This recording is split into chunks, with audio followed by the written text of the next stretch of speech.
Yesterday, Trump announced 100% tariffs on all Canadian goods if Canada signed a deal with China. Today, he announced that he wouldn't allow China to take over Canada. Carney's response? As always, he backed down. My name is Nico Lagan, and I'm too conservative for the conservatives. My co-host, Rob Ambrose, not woke enough for the liberals. We are the political orphans. Is it going to stop? Like, is Carney gonna shut the hell up and just do the right thing and make a deal with Donald Trump and the U.S.? Like, it's not that complicated. It's very, very simple No, stuff. it But isn't, is he right? going to shut the hell up and make a damn deal? Yeah, it kind of feels like it should happen, and Trump would be open to it. But that's the thing is okay, so there's been bad blood, like as petty as Trump is, he doesn't have a long memory for that stuff.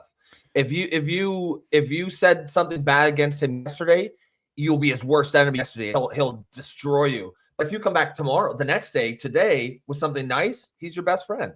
Like as long as you play the game, play ball, and yeah, it might be tough to swallow your pride and I know that I reference frequently my boomer parents as sort of my liberal boomer parents are obviously, smart and intelligent and kind, loving people. But they like most boomers, they consume most of the news from mainstream media. And so, we'll often have discussions. But I think that's the vibe that I get from them is like, they hate Trump so much that it's almost like it's worth it to have like on principle just to stick it to Trump. And it's like, no, motherfucker, like sometimes you gotta play ball. You gotta put the guy on the pedestal, even if it kills you to do it, even if he's going to sit there and gloat about it. He's the big swinging dick right now, and he gets those privileges. I mean, this is basic negotiation. You got to know yourself, know your strength, and know your opponent. But you don't have a choice. And this is basically what we're starting to see right now is that Trump is just saying that it's like Trump is done playing with a child. So here's what he said. So this all started yesterday when he posted this, Donald Trump, that's from his Truth Social. He said, if Governor Carney thinks he's going to make a deal, he's going to make Canada drop off port for China to send goods and products into the United States. He's sorely mistaken. China will eat Canada alive, completely devour it, including the destruction of their businesses, social fabric, and general way of life. If Canada makes a deal with China, it will immediately be hit with a 100% tariff against all Canadian goods and products coming into the U.S. Thank you for your attention to this matter. To this matter. He always ends on that. And that's just one of those things. It's so very clear. It's not ambiguous. It's very clear. And yeah, I guess you can sit there and be like, well, Donald Trump can't dictate our policy. But if the only reason you're against it is just to not let Donald win, that's dumb. That's really stupid. Sometimes you got to swallow your pride when you have the weak hand at the negotiating table. And right now, Canada has the fucking weak hand.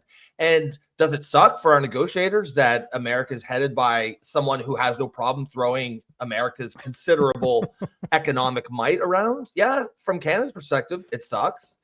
But that's just the reality of it. And we can't go around spiting Trump, just like destroying our economy just so we don't give Trump a W. And it's frustrating because sometimes all he wants is the W. You can do whole fucking $1 trillion trade deals based on letting Trump think he had a win.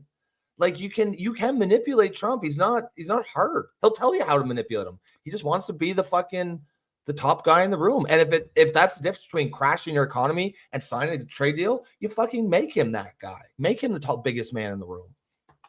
But it's more than that, though. This is what it used to be until the past few weeks. But you'll see his way of speaking has kind of changed. Because remember, he said, you want to make a deal with them? Okay, cool. He kind of gave, like a parent. This morning, my son, okay, he's going to turn 7 months soon.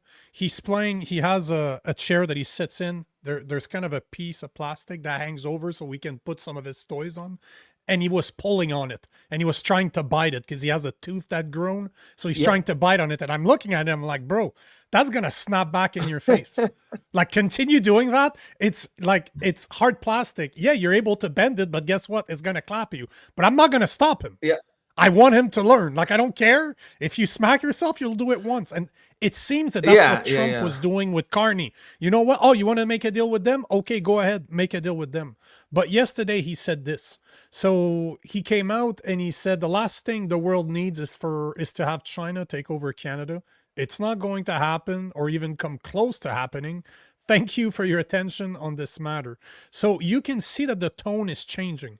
So hello, like it was a couple of weeks ago, or even I think, 2 weeks ago, just before Davos, so 2 weeks ago, where Trump was pretty much saying, okay, you want to make a deal with them? That's fine. You know, okay, here's the parent in the room. You want to play with something that might hurt you? Okay, cool. Go ahead. Well, that's what it sounds like. That's what it sounds like. And that's what it sounds and now like, he's kind of changing his tone to say, guy, China's not going to come into my country, into the Western Hemisphere. Like, we've been talking about the Monroe Doctrine for a few weeks now. We talked about what's going on in Venezuela. We're talking about what's going on in Greenland. And that is a fact. He does not want China to get involved in the Western Hemisphere. Love him or hate him.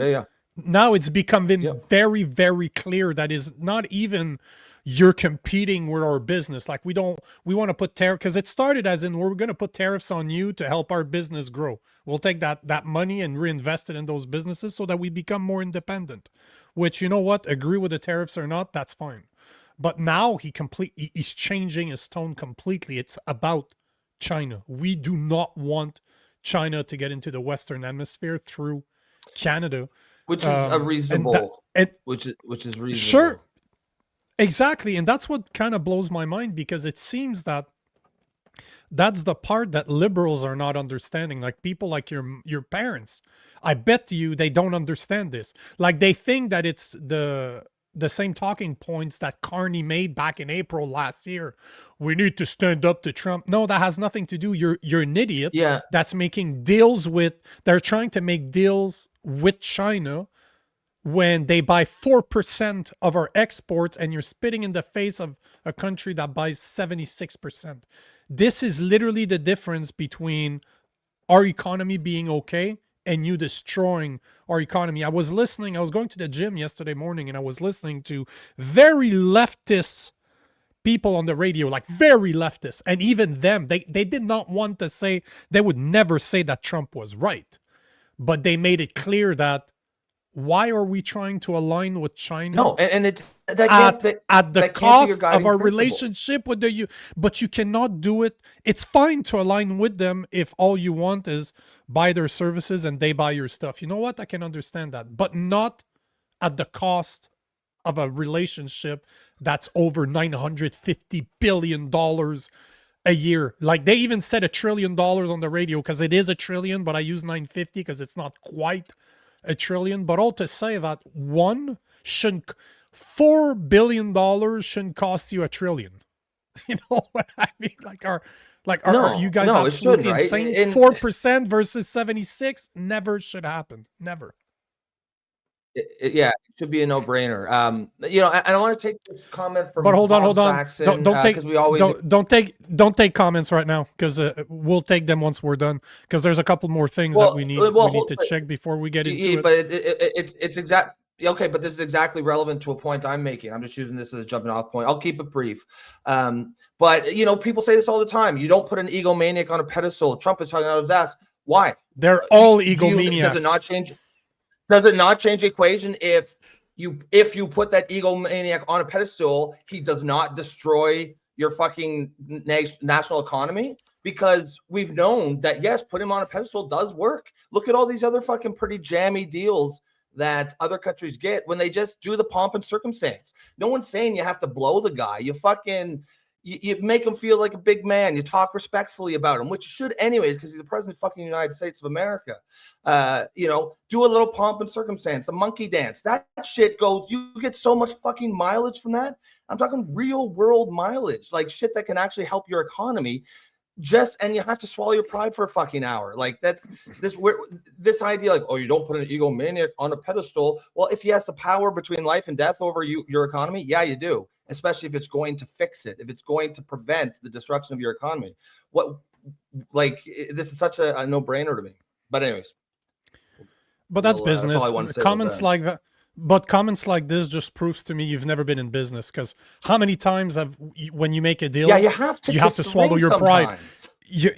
It's just part of the deal. And the point of the matter is, first, they're all egomaniacs. If you don't think that Mark Carney is not a massive egomaniac, you've never listened to any of his speeches. He is a massive egomaniac. If you look at the psychology behind the people that are, every single person that's in politics, if you ask me, has some type of an ego.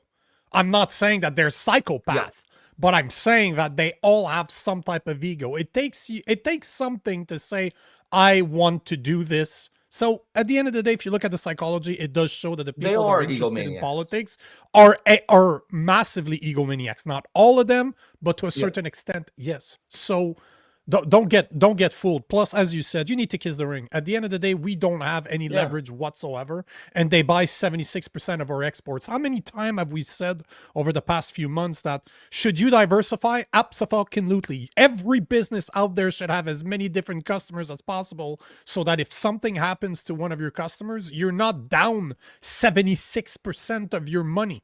You have a bunch of people that can pick up the slack if you have more production to sell. But does that mean you need to do that while spitting in the face of your biggest customer, knowing that it's going to take you 5 to 10 years? Don't poke them in the eye. But can you even replace it? Right? Like, can you? Our second biggest buyer is China at 4%.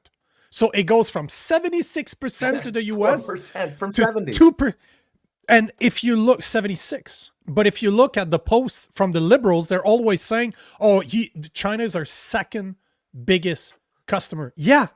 4% versus 76.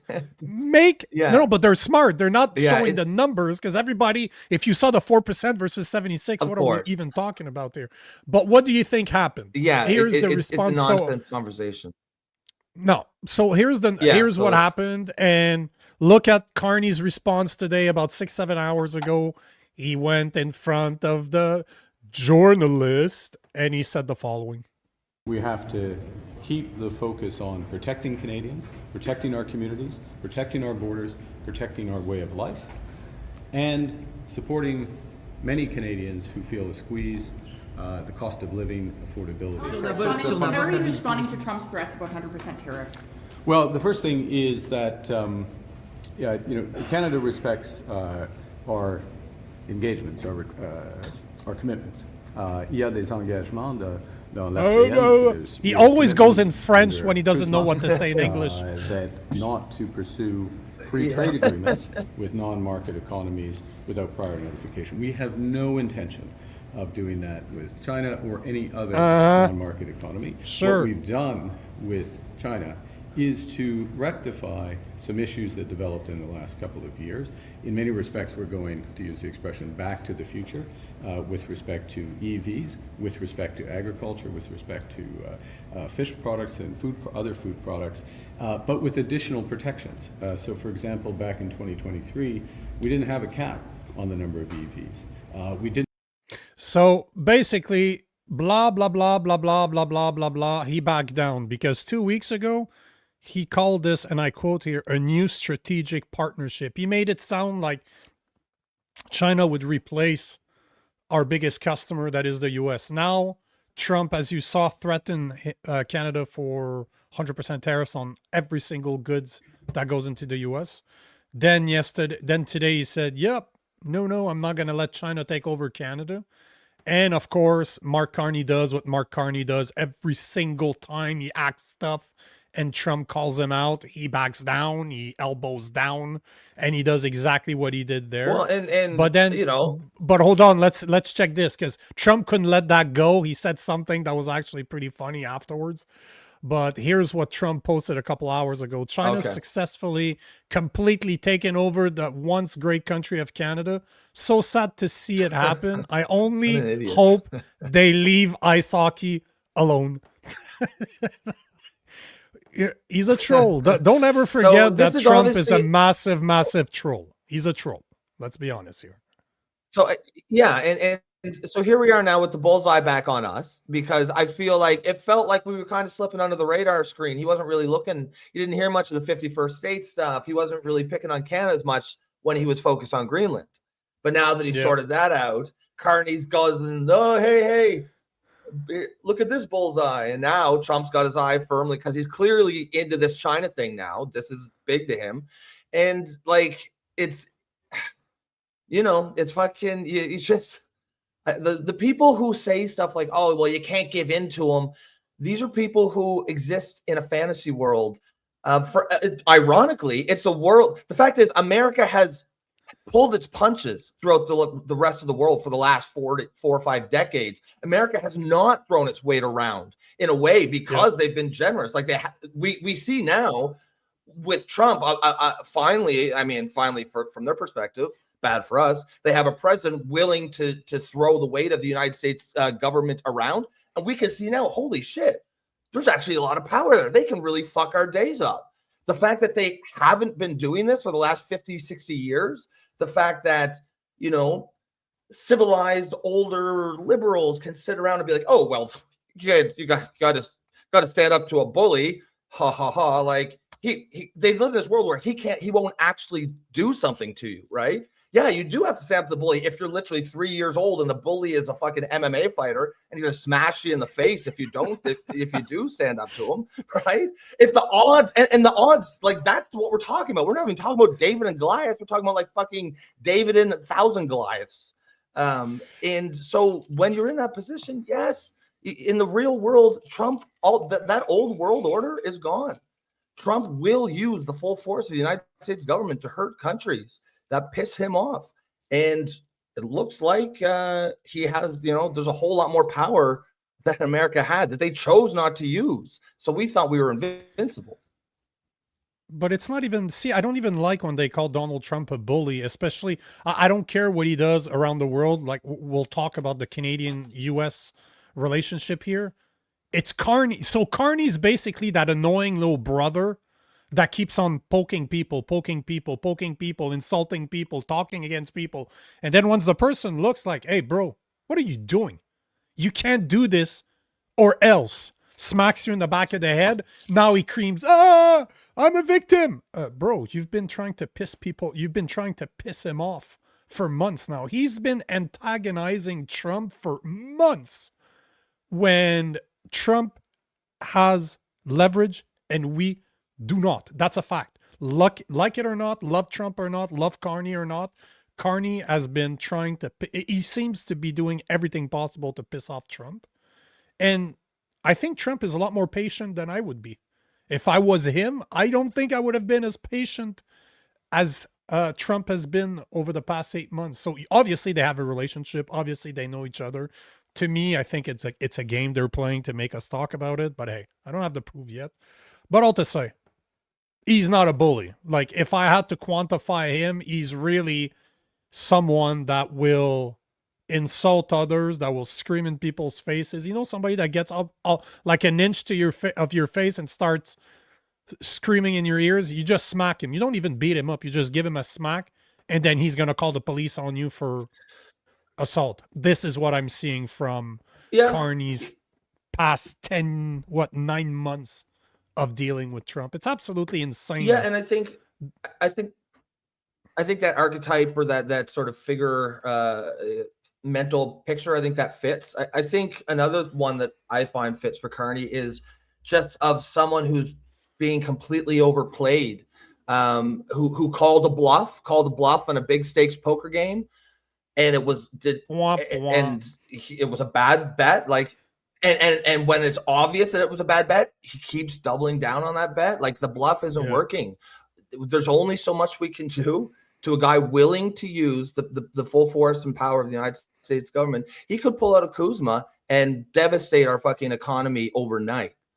Like talking like fucking 3% GDP drop probably in a week or so, right? Like those are real world consequences. And to put ourselves at a high risk of suffering those consequences just so we don't give Trump a win, or so we can stick to principle that we should never give in to bullies like Trump, is just insane. Debbie Curie Fraser saying Carney's arrogant, condescending, smug, little man syndrome, criminal who should be in jail with his creepy buddy Trudeau. It's hard for me to disagree because he is arrogant. He's very condescending when he talks to people. He has a little man complex. I completely agree with that. Yo Daddy 1974 saying liberals are just mad because an adult is at the head of the table. I don't know that I'd call him an adult, but he's definitely someone that will swing his dick around. He's not scared to use his power. He's not playing by the rules. He knows he has the big hand. He's rewriting. No, he is. Exactly. No. He is playing by the rules. All the other Americans, like by the old American rules. No, by the old rules, where America by the rule of who wins. Yeah, by China the rule plays by their rules. Yeah, like rules like. Sorry, go ahead. Oh no, but he plays by the rules of people that dominate. When you have a superpower, guess what? They throw their weight around. What's that book like? That's the rule. Laws of Power or something. Straight out. But it's always been like that. But it's always been like that. That's nothing new. In some ways, just it's refreshing. Human beings. You're right. It's always been like that. It's refreshing to finally have someone who's not lying about it. We can see the raw, naked power. You know, the games of power and dominance. And in some ways, it's almost refreshing just to see it out in the open, where so much of it has been just like, you know, behind the scenes and soft power. This guy's just whipping his cock out and slapping it on the table. And it's like, all right, boys, let's see what you got. And if you've got the nuts, if you've got the best hand in the game, it's a great strategy, right? And he knows it. And he knows it. All you can do is either stay there and get steamrolled on principle, or fucking kiss the ring. You give the guy what he wants. He wants to feel like, I mean, is he narcissistic? Absolutely he is. They all are. He wants to feel like the most important person in the world. And frankly, it's hard to argue that he's not. Right? Agreed. Let's take a couple of comments. Yeah. It's not crazy to want to be treated that way. Not if you have the power. Wild 1957 Flower saying, what has Carney done for Canadians in this first year? And I cannot answer this question outside of destroying our relationship with the US, trying to pass C2, C8, C9, C12, C16, and then use C63, gun grab. Everything that he's done has not made Canada better. Everything that Carney's done since April has made Canada worse, if you ask me. Carmilla Wayne is saying Marx is just a professional grifter. I love that you're calling him Marx. I've been calling him Marx for months. He's almost on par. You know, he's not, he is a professional grifter, but Zelensky's better than him though.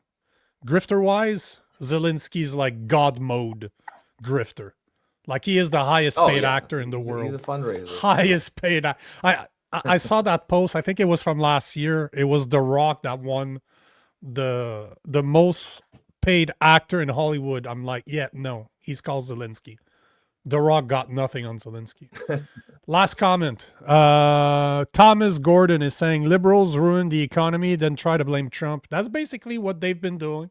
If you listen to his WEF address, that was 17 minutes of Carney blaming Trump and the US for 11 years of liberal policies. Awesome.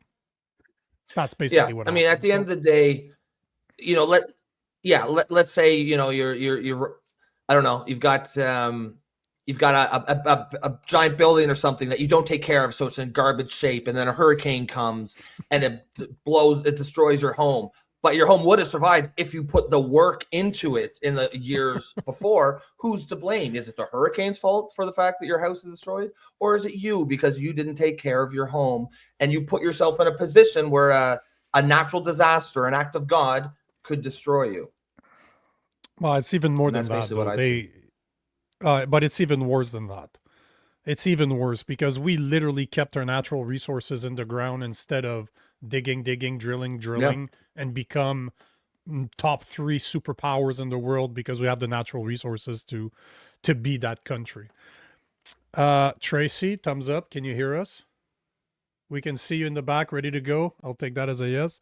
I didn't have time to say so, but tonight we're joined by Canadian Coalition for Firearms Right VP of Public Relations, Tracey Wilson, to speak about the liberal gun grab. Tracey, welcome. Hey, Tracey. Hey, thanks for having me, guys. I'm excited.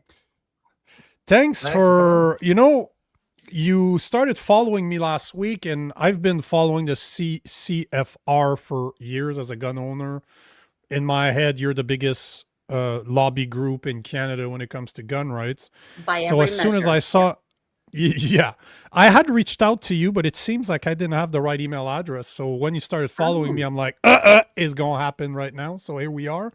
Thank you for accepting our invitation. I do have a bunch of questions for you. We had the VP of Communications of the NFA this week on the show. So I'm going to build on the conversation that we had there because there's a massive appetite right now. I've never heard of gun rights in Canada being so popular as they are right now, which is absolutely great. But let's start at the beginning. Videos since we started the show have all come in the last 2 or 3 days. How many episodes have you done, Nico? We've got a few hundred in the 244. 244 over the past year. Our most viral clips are the issue for the last 2 days right now. 100%. So let's start at the beginning. Let's make it easy. Explain to us what an assault style firearm is. Well, it's anything they want it to be. And that's intentional. That's left wide open so they can add anything they want. You'll remember back to the original ban in 2020, it encompassed all kinds of things. Big bore rifles, you've got shotguns, you've got single shots, you got a whole bunch of semi-autos in there. So this is a wide open term. It's literally meaningless.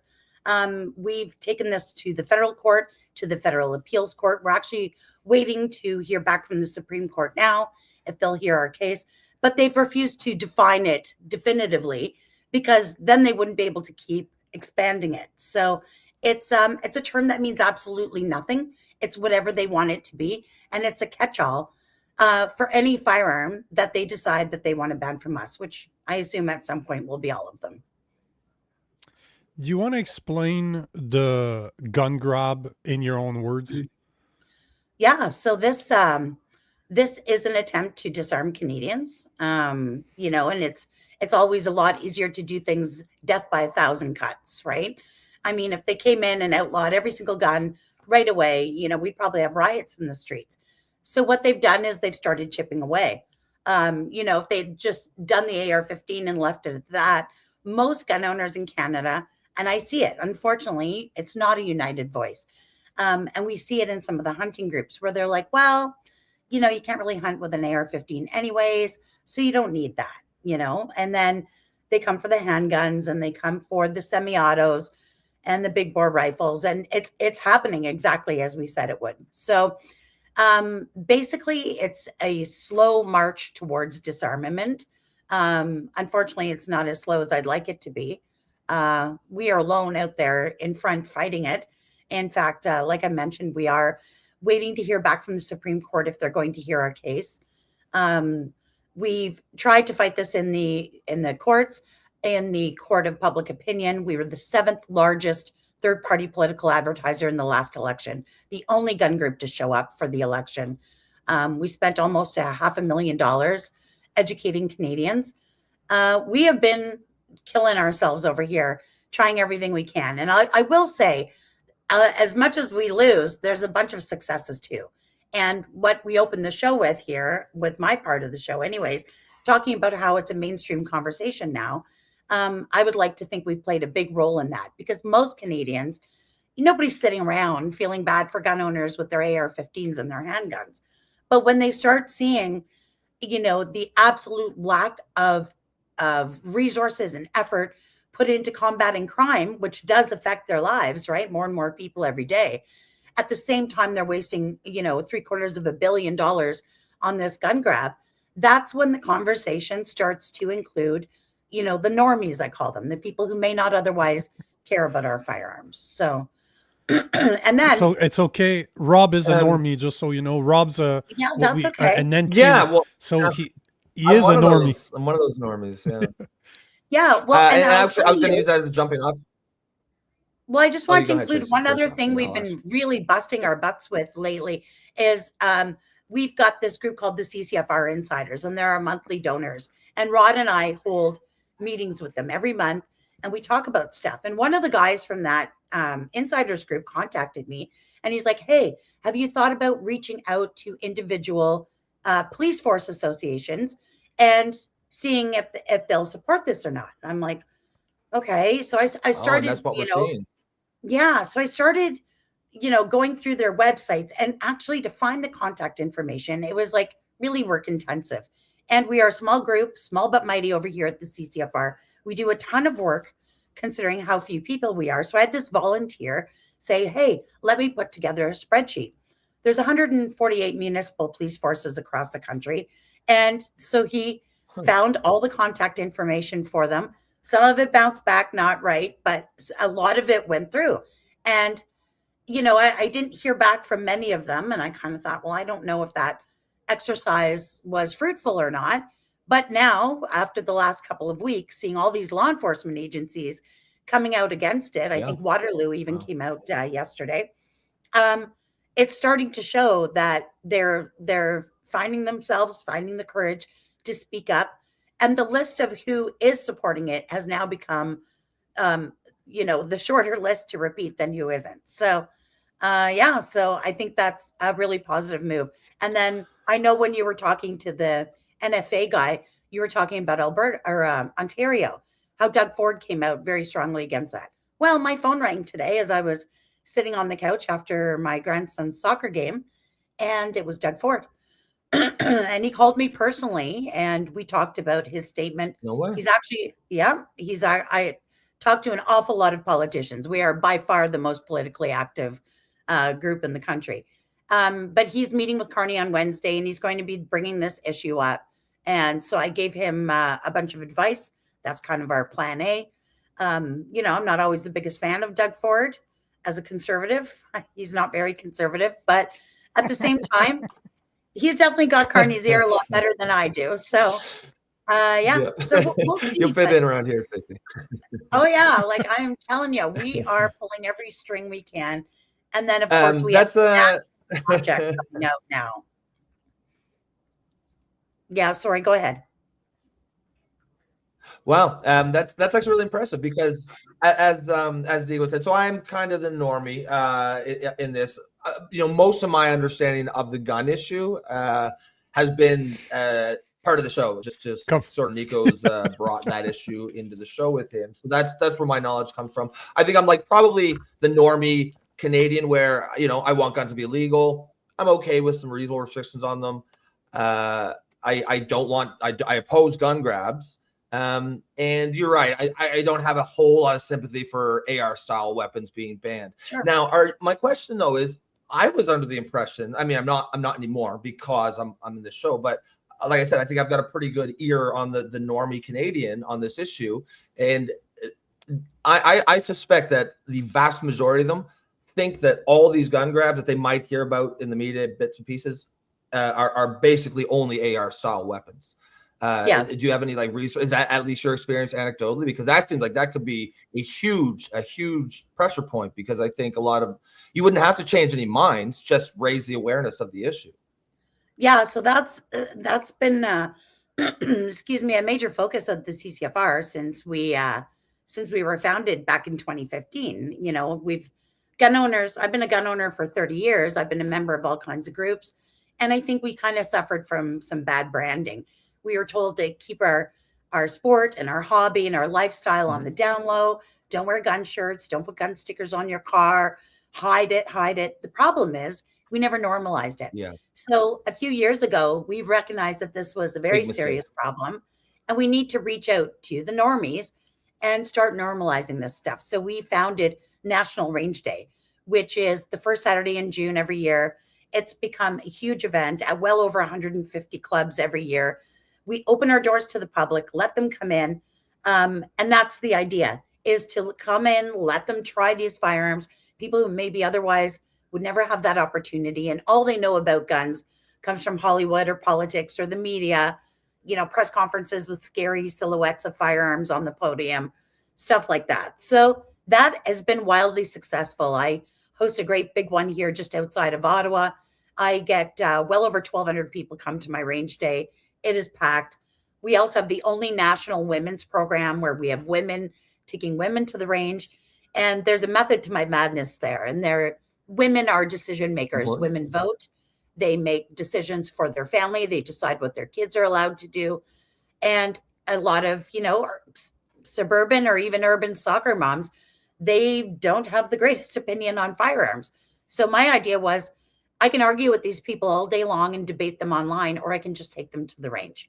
And we all know that the very best way to influence someone's opinions on guns and gun ownership is to let them come out and try it. So we have that huge public education piece, which is consequential to having long-lasting change, right? Stuff can change. You get a friendly government, things get okay for a little while. You maybe make a couple of inroads. You get another unfriendly government, you're back in the same boat. If people, the normies, stop supporting bad gun policy, then politicians will stop trying it. So that's the idea. It's, I spent a lot of my time in the US, and I like the southern state like Alabama, Texas, Arizona. So there's guns everywhere and everybody has a gun on them. And it always baffles me how feminists, women that call themselves feminists, are not massive gun supporters. I'm 230 pounds with 20 years of martial art experience. You're not fighting me. If there's a guy like me that wants what you have, whatever that is, you're going to need a gun because you're not going to fight me off. And my buddy that introduced me to firearms, that's the first thing he said. Because he introduced me when I was still fighting in the ring. He's like, bro, I don't care that you're a fighter. I'm going to just shoot you. It's the greatest equalizer. You don't have to worry. I don't have to worry about this stuff.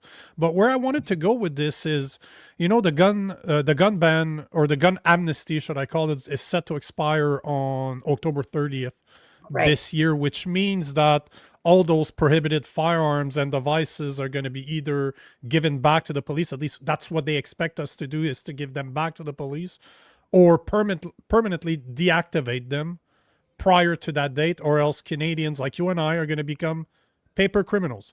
And you look at the time we're facing, we're talking 14 years in prison, which is the same thing as somebody who's accused of rape with a weapon.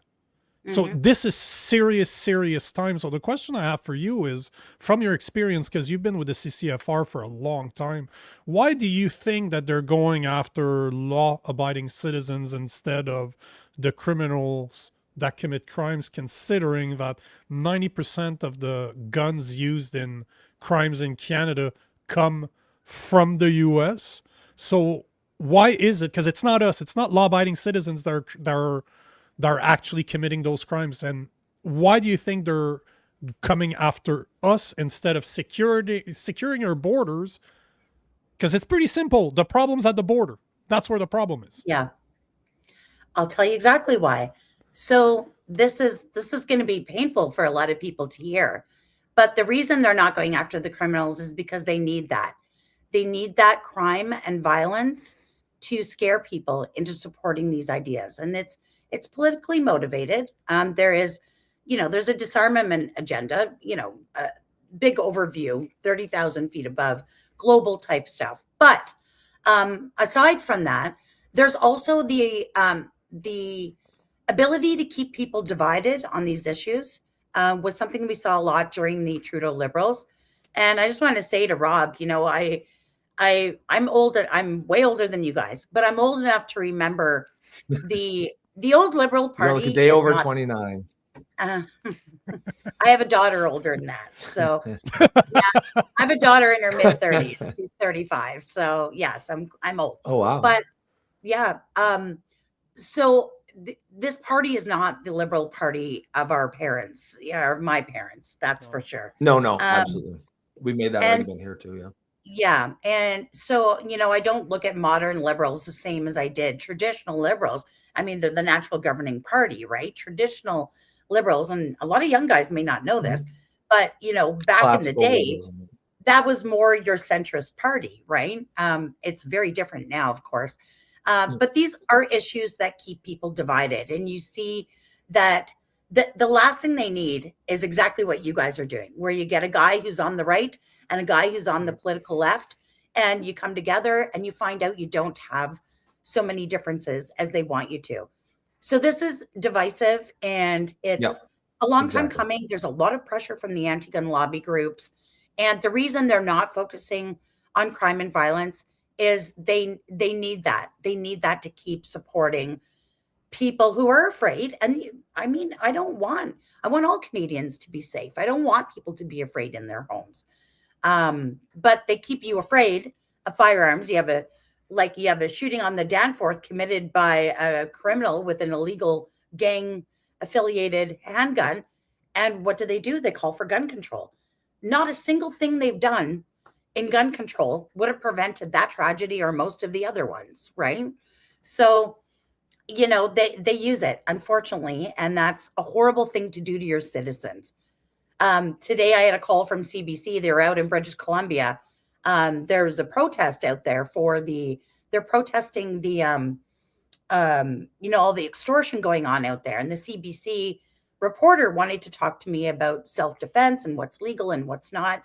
And they've got these groups who are victims of extortion calling for free firearms licenses for the victims so they can get armed up and protect themselves. And, listening to him, we were in the car coming back from a restaurant. I'm listening to this CBC reporter tell me this, thinking, my God, if I mentioned on an interview 7 or 8 years ago the word self-defense, they called me an extremist. They called me a far right, gun wrangler or gun nut or whatever.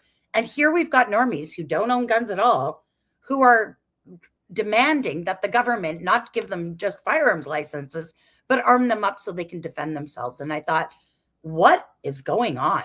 Like, what a drastic turnaround. So yeah, it's politically motivated. And of course we're easy pickings, right? But it's become less and less popular. I think the sponge of gun control has been wrung dry and it's running out. And Carney's going to be facing a big problem with this because, he's not my guy. That's for sure. I did not vote Liberal. But I can tell you right now, looking at the polling, I'm not blind to what's going on. And he's likely, if he was to call a spring election, he's likely to get a majority. This issue, however, will likely prevent that. So I wouldn't be surprised at all. I know that the amnesty ends in October. It's been pushed back and extended multiple times. I would expect to see that again. And we're not going to let up until they abolish this thing entirely. So we're going to fight it to the end until we can't. What are you hearing from the average Canadian out there that's part of the CCFR?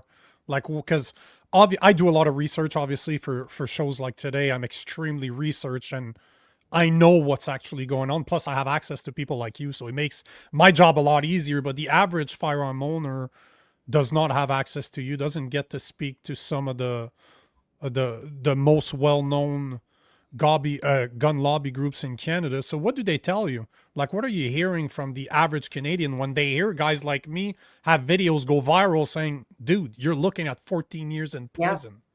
They're terrified. That's a this is serious. 14 years is no joke. Yeah, I mean, people are terrified. They don't want to give up their stuff. My advice when they started last week, opening up that portal, my best advice is don't do it. Don't do it at all. Don't participate in that at all, because we did a breakdown on this. Less than 1% of people are going to get something anyways. And I'll be damned if I'm going to be competing against my fellow gun owners for the little measly scraps put in front of us for this government to fill in their registration, because they don't know half of what we've got, right? The whole thing is just a big mess, but people are afraid and they're wondering what happens when the amnesty runs out. So what I tell them is, look, all kinds of things can happen between now and the end of October. Politics moves fast. You don't have to. We could find ourselves in an election, and that, that would put a stall on things. We could hear back from the Supreme Court and be headed off to the Supreme Court and win there. We're launching a national campaign, a PR project to educate Canadians on this. And we're going to sink more than $500,000 into it. It's going to be the biggest thing anybody's ever seen. That could be fruitful. All kinds of different things could happen. The amnesty would likely be extended. If uptake is low in their portal, in their registration process, they will likely have to extend that amnesty. They've already done it multiple times. So I'm asking people to hold the line. I recognize maybe some people aren't in that position, and everyone has to make their own decision for themselves. But I'll be damned if I lift a finger to help these people do this. So I am not, I got the email just like everyone else. I'm not even clicking on their links. I don't trust any of it. I'm not touching it. And, if worse comes to worse and the amnesty is coming up and it's going to expire and there's no good news and there's nothing we can do, then if I have to turn in what they know about, that's exactly what I'll do. But I'm not going to go to prison for these people, but I'm also not going to volunteer information to them. So I own AR-15s. They know I've got them. They're already pre-registered. If I was to click on their stupid portal, it would already be preloaded in there. I'm not fooling anybody. And then, of course, anything you bought after the measures within C71 were implemented, that's that backdoor registry. They would likely know about that too. It would take some back work to get it figured out, but they could.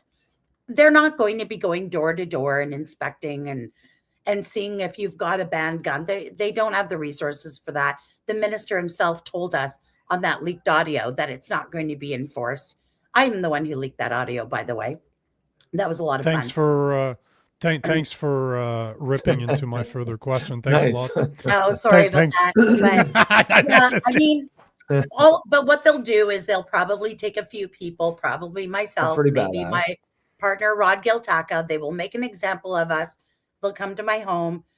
It will be national news. It will scare people. And people will, people will either give in to that or they'll do something else. But yeah, I mean, at the end of the day, they don't have the resources to go around and they don't have the support to do it anyways. Cops are not going to do it. So yeah.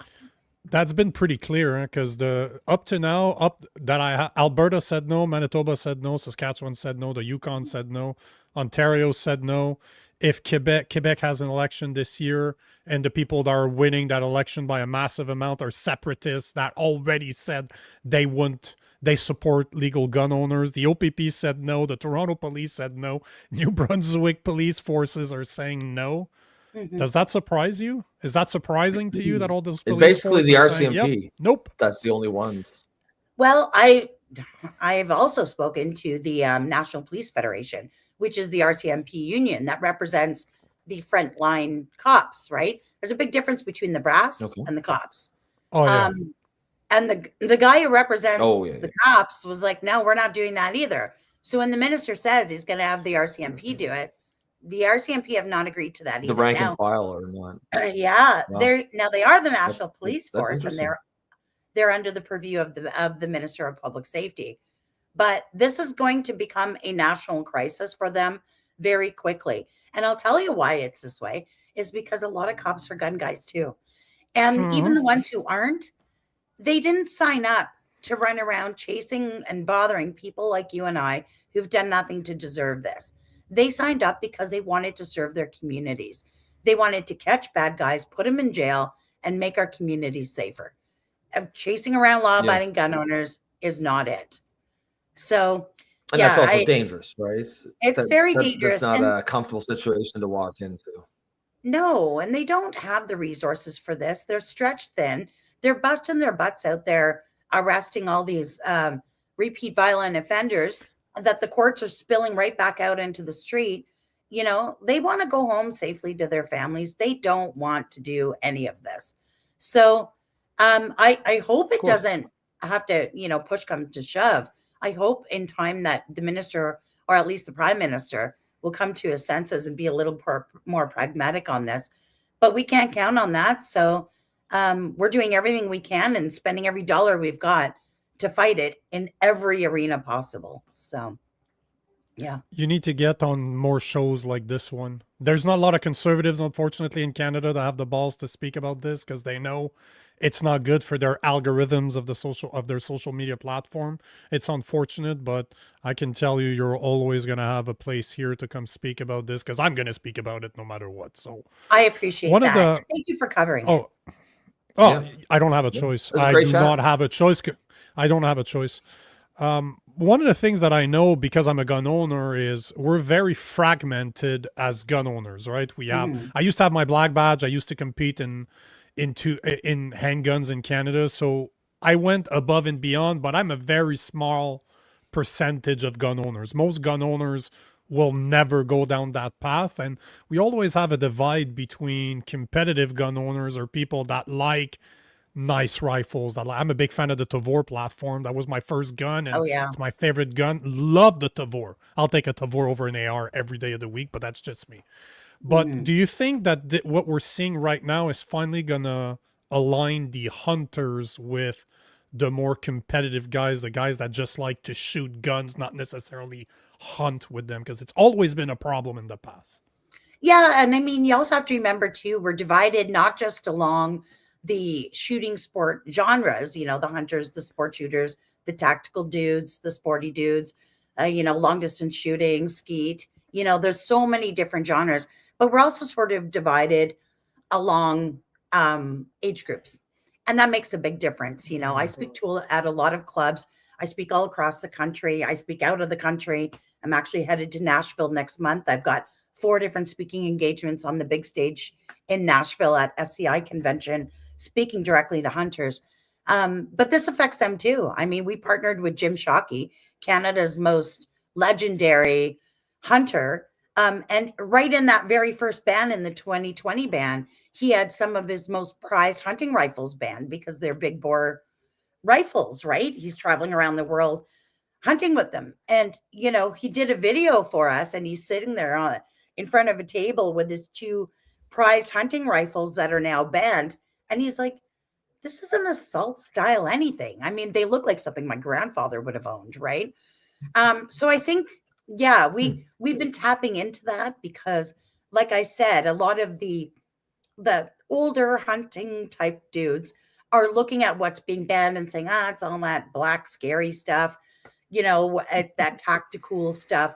But it's not. It's every type of firearm. And now they're looking at the SKS. They've been trying to ban that for years and struggling because they know it'll be controversial with Indigenous communities. I mean, can you think of what that's going to look like? Have the RCMP roll into the local reserve to go in and pick up their hunting guns? Like that's how you get it couldn't happen. No, I mean, that could not. That's like another Oka situation. Yeah, I mean, what's that going to do for truth and reconciliation, right? So, it's a bit of a mess. Honestly, if they've just gone after the AR, as long as they do a land acknowledgement when they come for the guns, they're fine. Yeah, if they had just done that, I don't think it would have faced such opposition. But this is the problem with getting greedy and trickling in, and now we're well over 2,500 different models and variants. It's trickling into everything. And if you listen to the minister's press conference he did on a Saturday afternoon, because obviously they didn't want people watching it. I actually watched that in the parking lot of a hotel going into an event with Pierre Poilievre, and I had to go in and brief him on what happened. But you listen to the Quebec public safety minister and what he said, and he was warning people that if you do participate in the compensation part of the confiscation program, don't take that money and go buy another rifle because they'll probably just ban that one too. And he meant the SKS, but he also said any other firearms. That's what I mean. Like the goalposts aren't just moving; they're fluid. Like you're damned if you do and you're damned if you don't. So I think they've gone too far with this, and that's why the public appetite for it is dwindling. And the more law enforcement agencies, provinces, and municipalities come out against it, the less popular it's going to be. So we're just going to keep pushing these people. Do you have a few more minutes, like 10 minutes more? Because I have a couple of questions I'd like to run by you. Because I saw a post earlier on Instagram about MAiD and firearms. And I'm just like, okay, hold on here. That can't be right. So I did a bit of research, because I think you and I can agree that the biggest problem I'm seeing in Canada is the lack of educations. So those normies, as you like to call them, they're just not aware. And most people don't have me as a friend. Like Rob, although he's ex-military, he didn't understand the laws in Canada when it comes to firearm. And it's through this show that I keep on bringing it up and talking about it and having experts like you show up. But I was doing some research earlier and talking about education that people should know about. In 2024, 16 times more people died from MAiD than firearm related death. That's literally 16,499 committed MAiD versus just over 1,000 people died with gun related death. But if you break it down, you're looking at 60 times more people died from MAiD than gun violence, as in the homicide. We had 287 homicide in Canada with a firearm in 2024, and almost 15,000 people killed themselves with MAiD. And this blows my mind, because this is a mental problem. This is a mental health issue that we're... Back to those stats for a second, Nico. Yeah. Can you just go my over point exactly? See my point exactly, Tracy. Do you see my point? In the entire country, in 2024, there were 287 death by firearm, as in a homicide. Somebody killed somebody else. 287 versus 16,400. And that's including gangland, everything, that everything, illegal guns as well. Everything. That would be mostly illegal guns. And that's the thing. I mean, crime and violence is on the rise in Canada. However, if we go back up to 40,000 feet and look at it, Canada is still a relatively safe country with a low rate of homicide and firearm homicide. As far as MAiD goes, look, I come from a military family. There's about 72 years of service at my dining room table. My father was a veteran who died a slow and horrific death from a service-related illness here in Ottawa at the Rito Perley Veterans Home. And I remember, the last 2 years were absolute torture, but the last week in particular was awful. And I stayed with him 24 hours a day on his deathbed until he passed.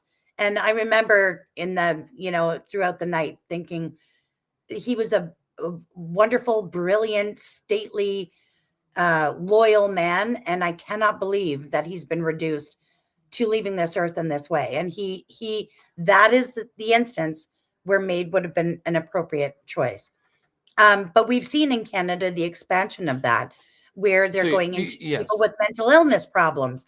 There was a lady who was homeless and struggling to support herself, and so she just wanted to die. There was a case I tweeted about earlier today or yesterday, where the woman had given her husband the power of attorney to make those decisions, and he made that decision against her will. If he had put his hands around her neck and choked her, he'd be in prison. But because he got the government to do it, they killed her, and it was totally fine. That's not MAiD, that's murder. So, I think we've gone a little too far, and I know we've gone too far. It is spiraling out of control. But the reason I wanted to bring that up is just to show numbers. I'm a numbers guy. It's just numbers. People don't understand numbers. Almost 17,000 people committed suicide through MAiD last year. 287 people were killed with a firearm. You can add that to 10 to 1,050 because 750 of those were suicides. That's, again, another statistics that most people don't understand. The biggest the thing that people do the most with firearms when it comes to homicide is suicide. So it's not even a homicide. No. So that's just and I agree with you, by the way. Just my stepfather died from 5 years of fighting cancer, chemotherapy, and radiation month after month. He would have loved to have MAiD back then, but we're not seeing. It's not used that way. Exactly, but it's not used that way today. Well, that's not what it's for. And that's go ahead. That's Rob. what's interesting. As you were talking there, Tracey, it occurs to me that there's it's pretty much the exact same issue as we were just talking about with the guns is here with the MAiD, where I think the normie position is that they think most people are okay with it when they encounter cases like your father, but both of you guys, but they just are not aware. It's a lack of education about the way that has shifted. That mission creep has occurred, and now it's being recommended to mentally ill teenagers and this woman who did not give consent. And in retrospect, it was probably inevitable that this creep was going to happen. But certainly now that we've seen it, and certainly that has to change the conversation. But the normie Canadian on this issue does not know these things are occurring. No, I know. I see in the comments somebody's mentioning Kelsey Sheeran. I've got her. I'm trying to have her on the. Yeah, I'm in discussion with her to be on the show. Yeah, that's her book on my shelf. And yeah, she's done a lot of work on this. I know. In November, I was down in the United States on a training course actually with the National Association for Gun Rights, and there was a bunch of conservative-minded groups there. It wasn't training about guns; it was advocacy training, and there was some groups there, some pro-life groups, but also some anti-MAiD type groups, I guess you would call them. Sure. And pro-life groups. Yeah, well, pro-life in that sense, yes. But that's when there was that viral video of Kelsey testifying at committee about that, and I played it for them on the lunch break, and they were just, couldn't believe it. And I respect Kelsey very much. Like I said, we're a military family. My husband's a veteran. He served overseas. My daughter's got 6 years in. She served overseas as well. So yeah, it's just, I think we've lost our way on that topic for sure. I'm not an expert on it by all means, but yeah, it's not right.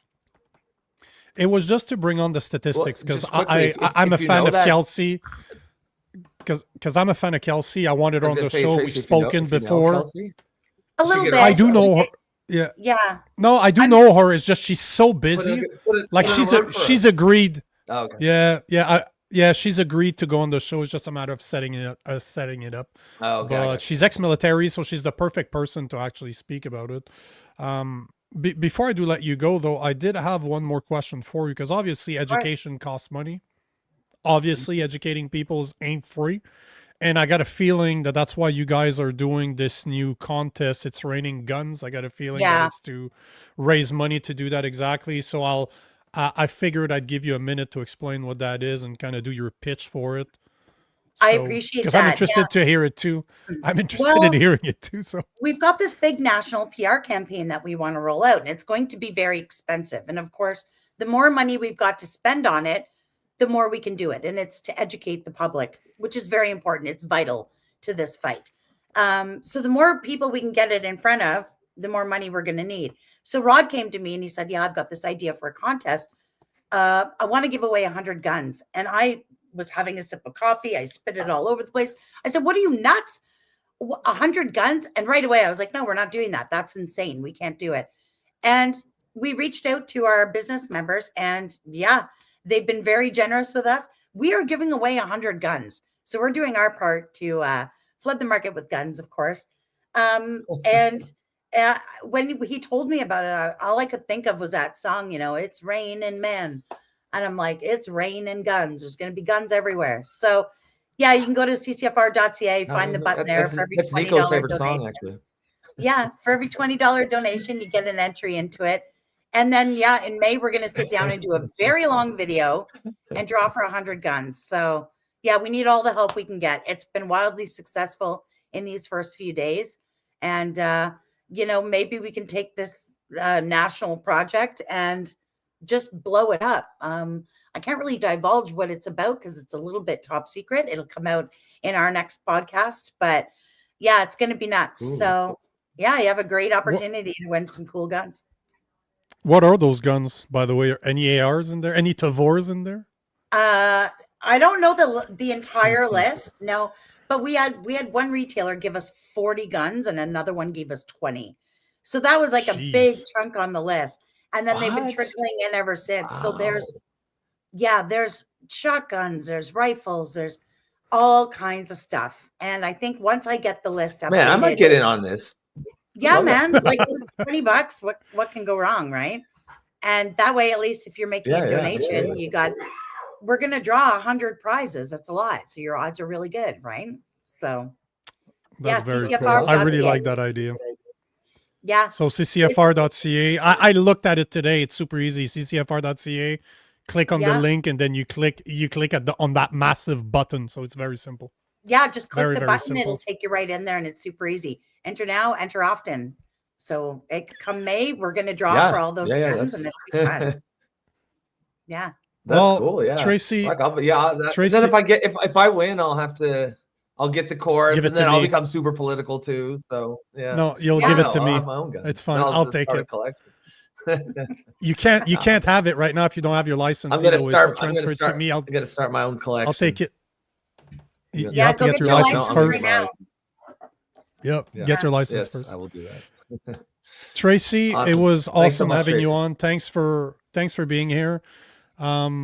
I definitely want to have you back on. Let me know. I'd also like if we keep in touch for whatever's coming on your side, because this is something I talk about all the time. So I really try to keep up to date on everything guns related. It affects me, so I'm kind of selfish by not being selfish, I guess, or I'm being good with other people by being selfish. I don't know how to say it, but I'm just very. You're supposed to care about you care about the issues you care about, right? Yeah, I mean, yeah, of course. And I think that in the broader picture too, I think all Canadians can care about this, not just for the public safety issues that we've talked about already, but even for the property rights issues. If it's okay for the government to step into my home and take my stuff, although I've done nothing to deserve it, and I've owned these firearms safely for decades, if not generations, they can step into your home and take your stuff too. So that's an important thing for people to think about. Yeah. 100%. Yeah, I think non-gun owners can get behind that as well. Yeah, absolutely, for sure. All right. Thank you very much, Tracy. Yep. Okay, good night. Appreciate it, Tracy. Hopefully we'll have you on again soon. Sounds good. Bye.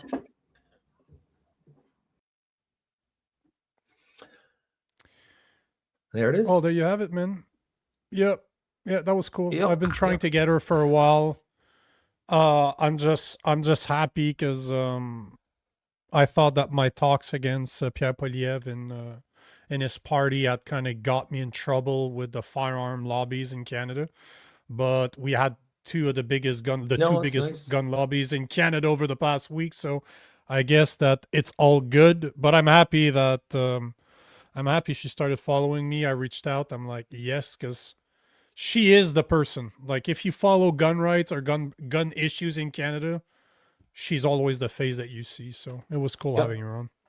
Well, I mean, I thought that was super interesting that the police forces that are publicly pushing back against this is a direct result of her activism. I wasn't aware of that. It might be because we see that side of it, right? We see all those announcements and we talk about those things, but we don't see what's going on behind the surface. We don't see and it's literally, they're lobbying. I guess that's kind of how lobbying is supposed to work, right? I'm assuming there's no like money changes hands of corruption. They probably just let these unions know, here's what we stand for, here's what we believe, here's why it's relevant to you as police officers. Yeah, and you guys talk about it amongst yourselves, and they obviously did, and they came to the conclusion that it's important to oppose this. And yeah, I think that was she should feel very proud of that. Well, one of the things that you start to realize when you look at the statement that those police forces are saying, they're not saying that they're opposing the gun ban as in morally. They just say we do not have the effective, like we don't have the people to do it. We don't have the Just the bandwidth, which is enforcement of it. very smart. Just that Yeah. it's very, very smart. Which we is cannot, smart. we're not Very again, smart on but their this, end. Yeah. but this is Not where a political. lobby group, but that's where a lobby group does its job. Here's what you should Yep. say. You don't have to come out and say we Oh, are against the gun ban. We simply cannot enforce it because we Yep. don't have the effectives. So very clever. It's very, very, very clever the way they did it. I would be surprised if it's emails like that. Just emails saying, guys, have you thought about saying this? That's it. Keep it simple, but it's clever. It's definitely clever. So hopefully you enjoyed the conversation. Yeah. And we'll yeah, that was great. That was a great chat. And you know, I'll take this last comment before we sign off from CFM Rocks Queen says, we all don't start standing up now, we'll lose our freedoms and rights and be under complete control. And that's, you know, to what Tracey said there just before she left. You know, you don't need to be a gun owner or care particularly about the gun issue to support just have a sense that there's just too much government encroachment in our lives. And you know, you should be sort of pushing back against that wherever you see it, even if it's not on an issue that's on your top 3 or whatever. As she said, it's about property right. These guns that I own were all bought legally. I bought them under my legal right as a gun owner that have multiple licenses. I was allowed to buy them. Then they tell me that I can know. So basically they're telling me I cannot be trusted anymore. That's basically what they're saying. Not only can I not be trusted, but I am the problem. We're the ones that are going to come out of our homes and start shooting people. No, we're 2.4 million people in Canada that owns guns legally, and 287 homicide happened in 2024. So clearly, we're not the people causing problems, because those numbers would be a lot fucking higher.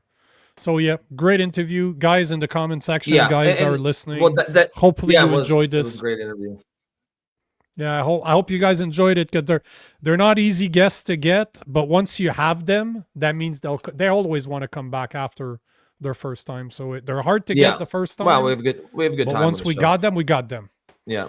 Yeah, I think so. I'm biased, but we I sink think our hooks into them. Yeah. Yeah, no, I mean, yeah, certainly we're biased, but I think we provide a pretty enjoyable, because we just talk to them like regular people, and that's always fun, right? People like talking about things. What they don't like is being grilled on an interview or being, you know, fed gotcha questions by someone with an agenda. But so you want to pin it? Pin it. Yeah, let's put it. We will put a pin in her. Guys, if you are tuning in tonight for the first time, please consider supporting the show. Well, first of all, welcome to the show. This is the Political Orphans. And, you know, one thing that Tracey said there, I don't know if you had just caught our interview with Tracey, what was her last name, Campbell? No, Wilson. It's oh, sorry. Yeah, okay. So Tracey Wilson. She had said, you know, she was talking about the sort of the people who control information. When I said the worst thing for them is shows like this show, you know, a guy from the left and a guy from the right, just common sense people getting together and, you know, talking about the issues of the day, agreeing when we can, probably being surprised at the amount of common ground we can find, and respectfully disagreeing when we can't. And, you know, that is exactly what the show is all about. So if you're out there watching and that sounds like something that you've been looking for, well, please stick around. You can support the show by becoming a member through YouTube for the low price of $2.99 per month. You can also buy us a coffee in the upper left-hand corner of the screen. And of course, the last way you can support the show is just keep coming back. We didn't take too many comments with our guests there, Tracey, but the show is heavily based on audience participation and engagement. So come back, throw those questions, comments out there, agree, disagree, whatever. We want to hear from you, and we'll get to them. Other than that, folks, excellent starts to the week. We'll have a great rest of your evening, and we will catch you tomorrow night. Peace. Peace.